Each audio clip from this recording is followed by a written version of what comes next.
Pemirsa, ratusan orang memblokade jalan di depan Gedung Negara Geraha di Surabaya, Jawa Timur. Massa berunjuk rasa menuntut Holy Wings ditutup untuk selamanya. Bisa jadi saudara kami imannya lebih kuat daripada kami, dan itu kita tidak menginginkan. Ratusan warga dari Aliansi Ulama dan Tokoh Jawa Timur berdemonstrasi di depan Gedung Negara Geraha di Surabaya Selasa siang. Massa membentangkan berbagai poster dan spanduk menuntut Cafe Holy Wings ditutup selamanya. Massa aksi memblokade seluruh jalan sehingga akses menuju Gedung Gerahadi terpaksa ditutup.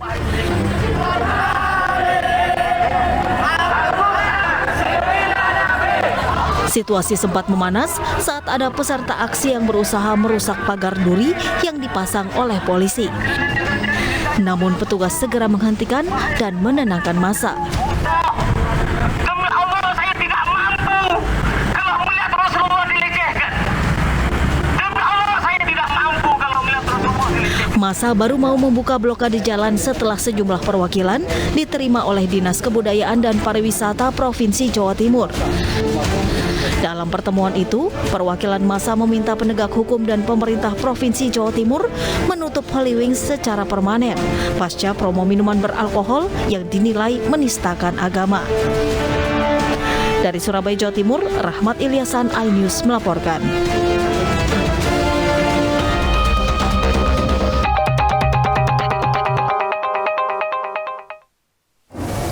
Pusat Pelaporan dan Analisis Transaksi Keuangan menemukan dugaan penyalahgunaan dana aksi cepat tanggap atau ACT untuk kepentingan pribadi dan organisasi terlarang. Namun ACT membantah pihaknya menyebut dana itu untuk kepentingan kemanusiaan.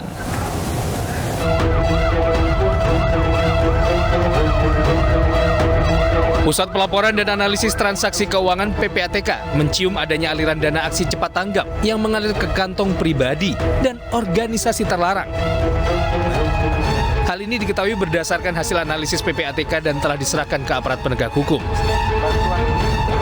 Aksi cepat tanggap ACT mengakui akan adanya dana yang disalurkan ke Suriah. Namun menurut Presiden ACT Ibnu Hajar, dana itu bukan untuk aktivitas terorisme, melainkan untuk korban ISIS dan merupakan donasi untuk kemanusiaan. Kami tidak pernah berurusan dengan teroris, kami nggak pernah berurusan dengan, kayak misalnya ke Suriah dulu ada pertanyaan begini teman-teman. Apakah ACT menaruhkan bantuan kepada pemerintah yang Syiah atau kepada pemberontak yang ISIS? Kami sampaikan kemanusiaan itu nggak boleh menanyakan tentang siapa yang kami bantu, agamanya apa, nggak penting.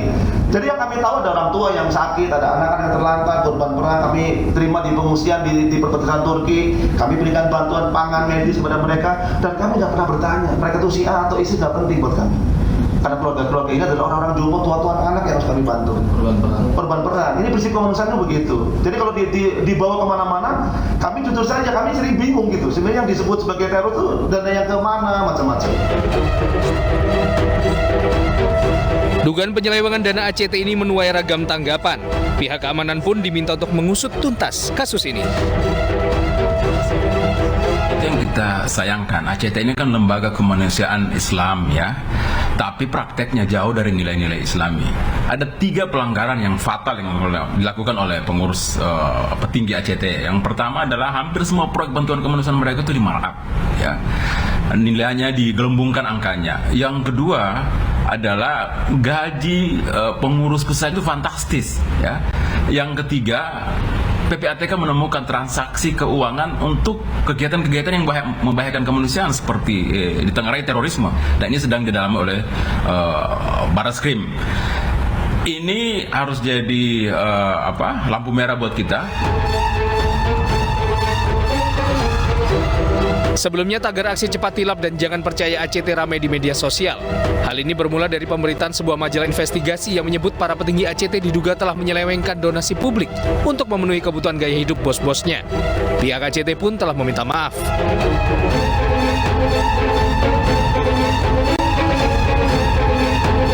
Meski demikian, Kementerian Sosial akan memanggil ACT untuk dimintai keterangan. Kementerian Sosial akan membekukan atau mencabut izin lembaga ACT jika terbukti melakukan penyimpangan. Tim Liputan iNews melaporkan.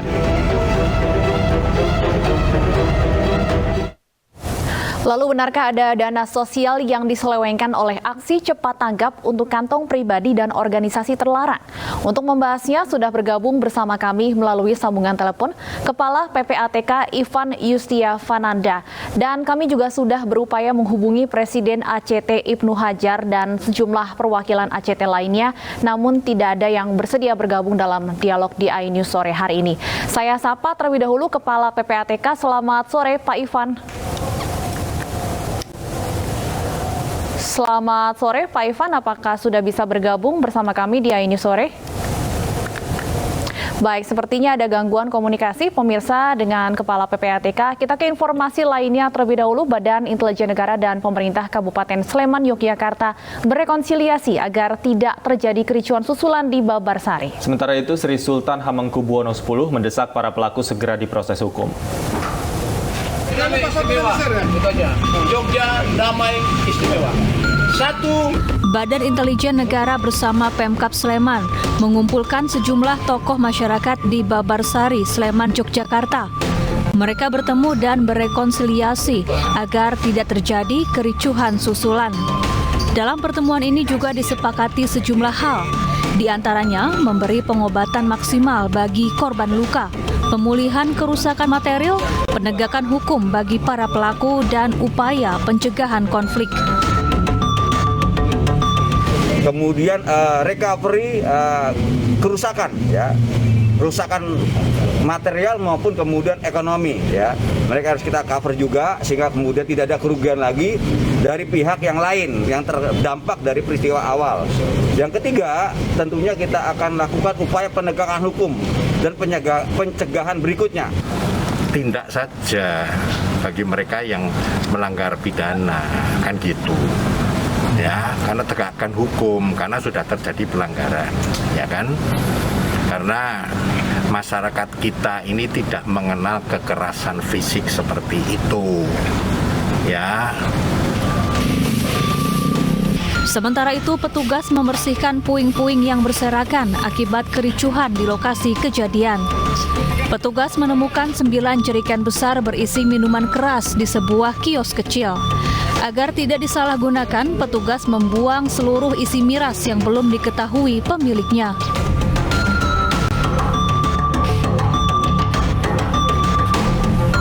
Sebelumnya, kericuhan terjadi di kawasan Babarsari, Sleman, Yogyakarta, Senin siang.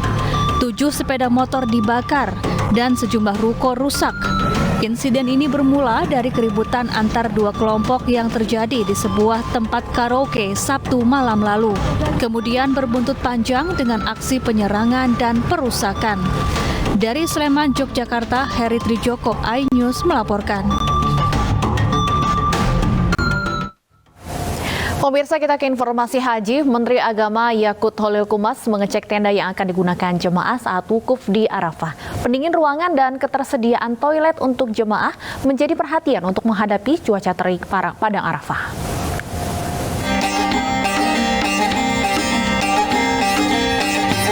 Menteri Agama Yakut Khalil Qumas mencoba langsung kasur dan bantal di dalam tenda saat berkunjung ke padang Arafah. Hal ini untuk memastikan kesiapan layanan saat Arafah yang mulai berlangsung Jumat mendatang. Dalam peninjauan ini, fasilitas pendingin ruangan dan alas tidur menjadi perhatian Amirul Hajj guna mendukung kenyamanan jemaah dalam beribadah.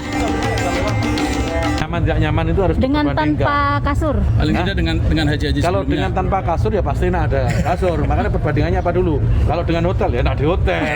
Kalau dengan haji sebelumnya, Gus? Ya enak di sekarang. Saya sudah coba tadi itu. Di karpet tanpa kasur memang nggak nyaman dia, terutama di punggung karena nggak rata nih. Nggak rata pasti, apalagi panas langsung dari bawah kan ya. Pasti nggak nyaman. Dengan ini saya kira ini lebih nyaman dibanding tanpa ada kasur. 44 maktab Indonesia di Arafah diharapkan siap melayani jemaah saat puncak haji nanti. Setiap maktab terdiri dari 8 hingga 9 tenda yang berukuran 15 x 25 meter dengan daya tampung 234 jemaah. Dari Makkah, Arab Saudi, Ahmad Sudraji, iNews melaporkan.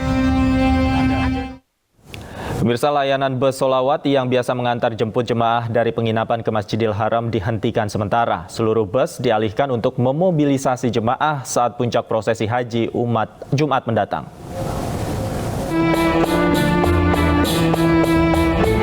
layanan bus sholawat, seluruh jemaah dari berbagai negara berhenti beroperasi. Hal tersebut merupakan bagian dari persiapan jelang puncak haji. 204 bus yang biasa digunakan jemaah untuk pulang pergi ke Masjidil Haram kini bersiaga untuk layanan dari Makkah ke Arafah, Musdalifah, dan Mina. Seluruh armada bus sholawat pun akan kembali beroperasi setelah prosesi puncak haji. Untuk pergerakan dari Mekah menuju Arafah itu terbagi menjadi 3 trip perjalanan. Ada trip pagi, trip siang, dan trip sore. Dimulai pukul 7 pagi dan direncanakan oleh muasasah sebagai penanggung jawab masyair. Diperkirakan jam 17 sore jamaah dari kota Mekah sudah berada di Arafah seluruhnya. 76.668 jemaah haji reguler kini terkonsentrasi di Makkah. Jemaah baru akan mulai bergerak untuk wukuf 8 Juli mendatang. Petugas mengimbau agar jemaah memanfaatkan waktu yang tersisa jelang puncak haji dengan beribadah dekat penginapan agar dapat memulai wukuf dalam kondisi prima. Dari Makkah, Arab Saudi, Ahmad Sudraji, iNews melaporkan. Pemirsa, kita kembali ke informasi terkait dugaan penyelewengan dana oleh ACT. Sudah bergabung bersama kami melalui sambungan telepon Kepala PPATK Ivan Yustiavananda. Selamat sore Pak Ivan. Selamat sore Mbak. Baik Pak Ivan. Warahmatullahi wabarakatuh. Waalaikumsalam. Waalaikumsalam. Pak Ivan, pihak ACT membantah ada penyimpangan dana ke organisasi terlarang. Apa sebenarnya yang menjadi temuan dari PPATK? Ya, sebenarnya kan proses analisis sudah dilakukan sejak lama ya, karena adanya laporan dari penyedia jasa keuangan. Ya, memang PPATK mengindikasikan ada beberapa transaksi yang patut diduga belum perlu pendalaman lebih lanjut oleh penegak hukum. Patut diduga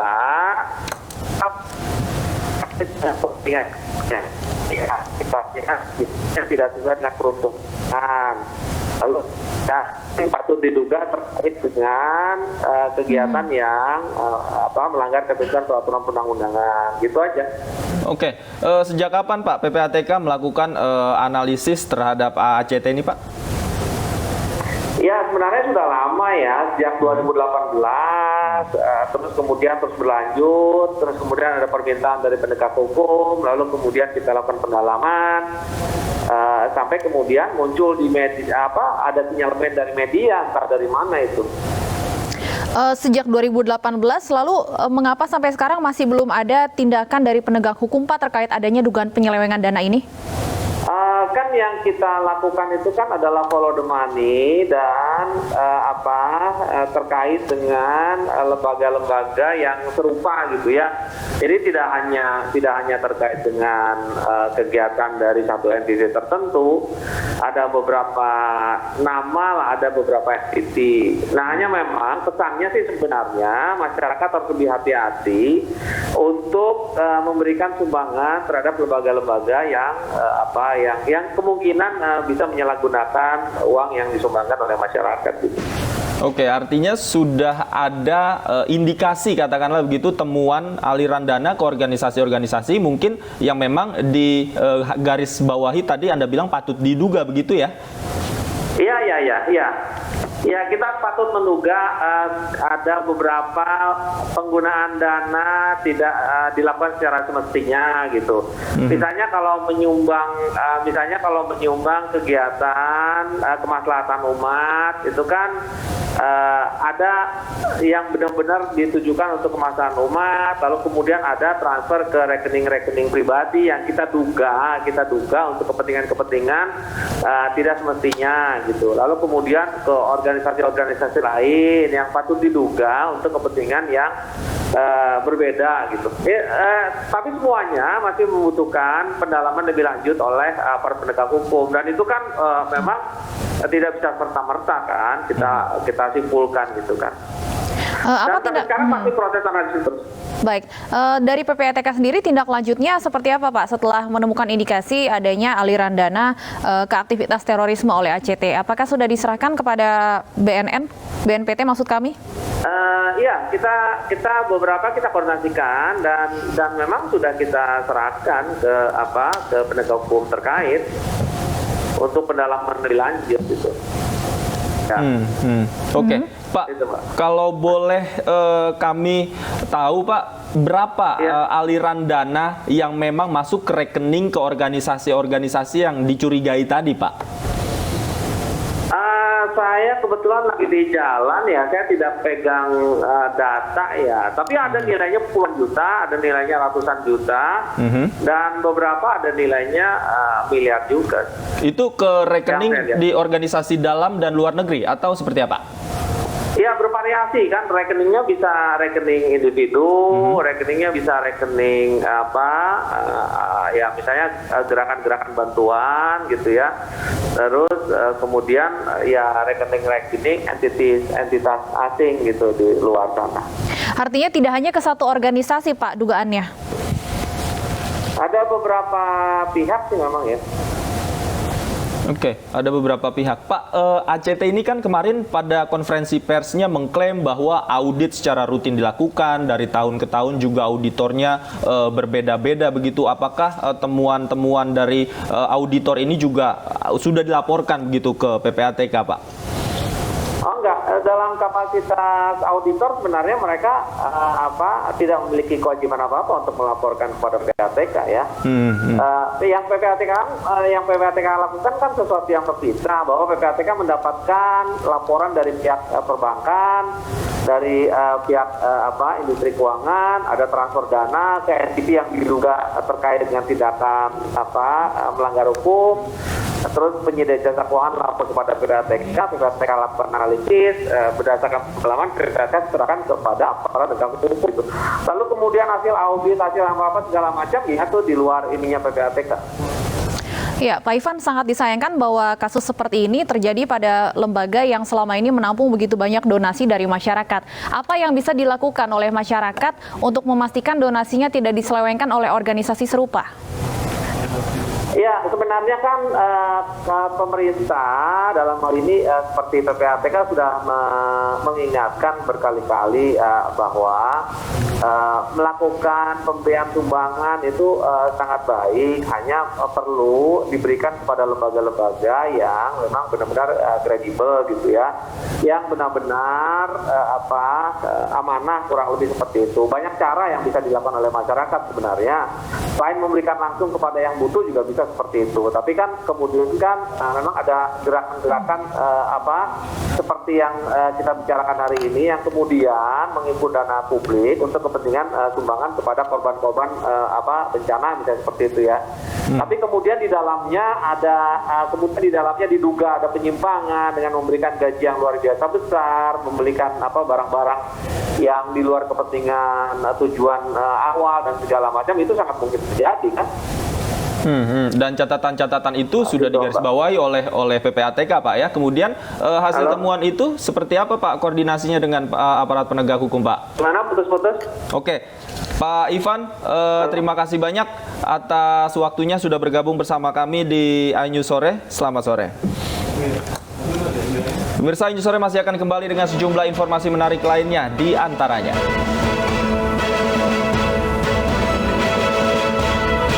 Dana tak kunjung cair dan merasa terus dibohongi, ratusan mama di Mandailing, Natal, Sumatera Utara menggeruduk rumah ketua koperasi dan memblokade jalan lintas Sumatera. Ratusan petani berunjuk rasa di kantor Badan Pertanahan Nasional Sumatera Utara menuntut konflik agraria seluas 5.800 hektar segera diselesaikan.